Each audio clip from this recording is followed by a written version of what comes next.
Толгубек Койчуманов родом с Иссыкульской области Томского района, закончил факультет архитектуры в университете КГУ-СТА в 2009 году. Профессионально пишет картины уже 15 лет. Он рисует картины с самого детства, лет с 5-6. Тогда красок не было, и картины рисовал с обычной ручкой. В детстве рисовал машины, природу, юрты, пастбище, как и все дети, школьные стенгазеты, ничего особенного. Так как в школе всего было 2 человека, кто хорошо рисует, значит и конкуренция была большая. По словам художника, это время дало большой толчок к росту, развитию и успеху в художественной деятельности.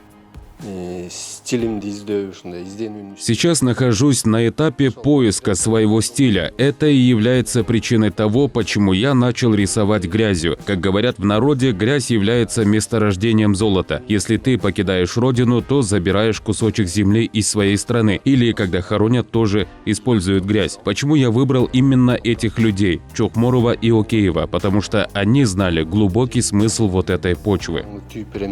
Художник старается передать все картины и все свои работы с глубоким смыслом и посылом. Он использует как и обычные краски, так и необычный подход к грязью и айраном. Все эти вещи связаны с детством. Он старается делать все для того, чтобы передать кыргызский колорит. По словам художника, озеро Иссыкуль, где он родился и вырос, также повлияло на его деятельность. Также художник отметил, что в составе айрана есть краски, поэтому картина может храниться долгое время. После завершения работы художник подарил работу фонду Саякбай.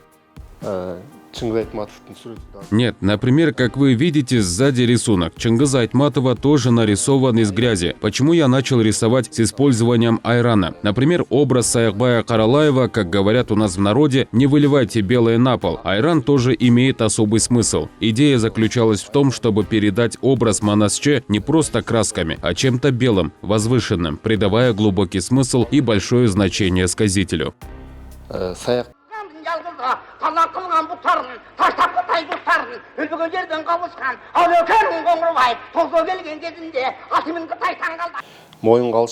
Надо не забывать, что сейчас такое время. Пульс времени очень быстрый, поэтому все надо делать быстро и делать оригинальные вещи. И мы тоже должны жить в таком темпе.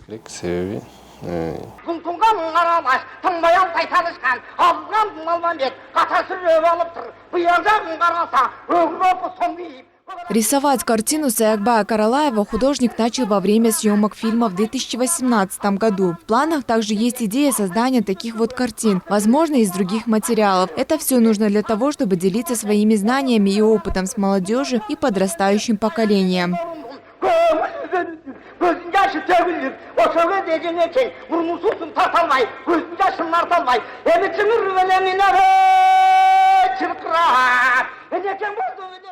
К тому времени мы работали над фильмом о Саякбае Каралаеве. Я был художником-постановщиком. Мы изучили весь гардероб, все его движения и повадки. Изучив все это, я пришел к такой вот идее. Идея пришла, получается, вот оттуда.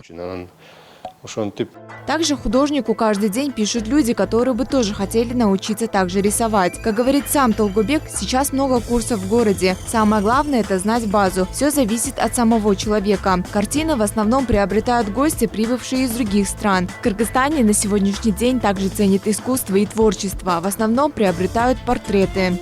Айджан Аманова, Алтынбек Саакеев, Нью ТВ.